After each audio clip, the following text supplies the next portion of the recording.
Well, I think what most people don't know about me is I was born in a really lower middle class family, and born in Texas. My dad was in the Air Force, and so I lived in 5 states by the time I was 6 and have very little memory of it. But we settled in Wheeling, West Virginia, where I grew up primarily. And my father was somewhat abusive, and so my mother divorced him.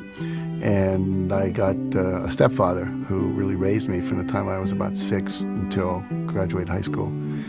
And I was a typical middle class, by then, suburban kid in West Virginia, except for the fact that my mother was an alcoholic and my father was a workaholic and sometimes drank as well. So it created a lot of compassion and empathy for me, because I'm very what's called hypervigilant. I notice every little thing because I had to survive in those families.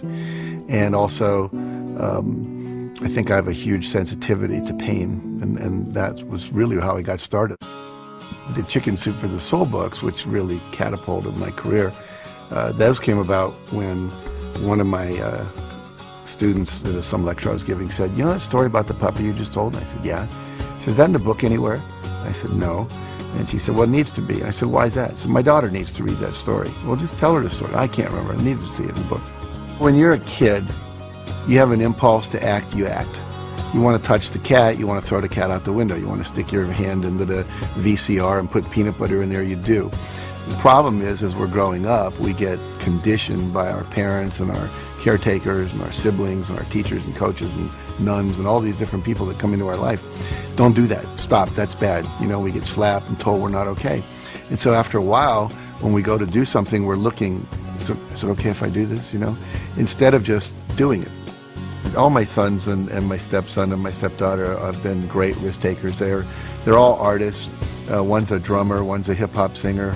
One is he's in high school, but he's in the school play. He just had to leave the school play. He sings, and then my daughter's a singer, and my other son is very athletic. He's a surfer. He snowboards as well, and he's always inventing games and trying out new things. Always on the edge, you know.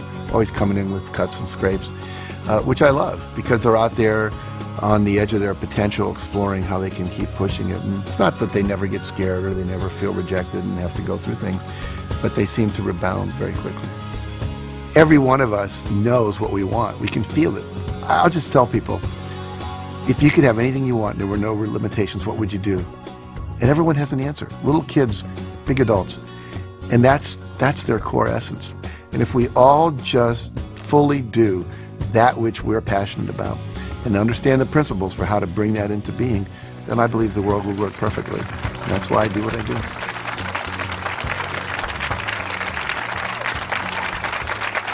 Thank you.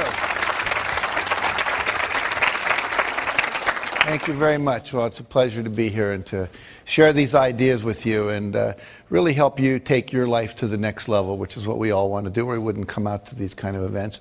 I'm going to start by sharing with you a number of very important critical ideas. And the first one is this one. There's a friend of mine, his name is Orrin Hudson, and he was the Alabama State chess champion. And he grew up in the ghettos of Birmingham and became a chess champion. Then he was the #1 Cadillac dealer and became a professional speaker. And I was talking to him, we were having lunch together down in New Orleans, and it was at a professional speakers convention, and we were talking about my new book, The Success Principles. It was about to come out, and he said, "You know, to me, success is like knowing the combination to a lock." He said, if you know the combination to a lock, it doesn't matter if you're male or female, white or black, Hispanic or Asian, you're 55 or you're 16, your IQ is 150 or your IQ is 93. If you know the combination, the lock has to open. And the problem is, most of us are going through life and we don't know the combination. We maybe have 3 of the 4 numbers we need, but we don't have them all. And so the idea is that what I've spent 30 years of my life doing was researching what is the combination to the lock.